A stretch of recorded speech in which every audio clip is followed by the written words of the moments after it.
Hello everyone, welcome to Logic Gadgets. So as promised, this is the video for the installation of Rust in Windows.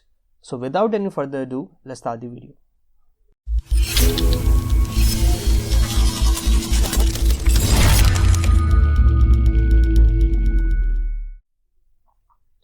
For the installation of Rust in Windows, you need to go to this link, that is rust-lang.org/tools/install. I will put that link in the description below. Just go below and click on the link. You can also search it on Google, that is Rust installation. Click on the very first link.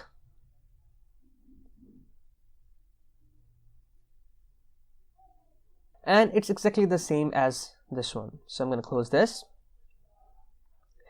It will automatically detect your operating system, and it says it looks like you are running Windows, so you need to download this Rust up init exe file to install Rust in your Windows.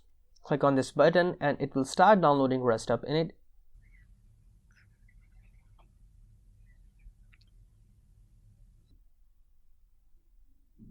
Once the installation got completed, click on this exe file. It will open it in command prompt and you have three options. The first one is proceed with installation, that is the default. The second one is customize installation, and the third one is cancel installation. So for installing Rust, you have to press 1 from the keyboard and press enter.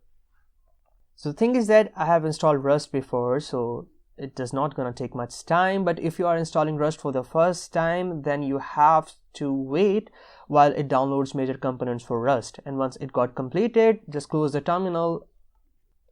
Now you have to open command prompt to check the version for Rust to see that if it's installed correctly or not. Press Windows plus R and write cmd and press enter. This will open command prompt.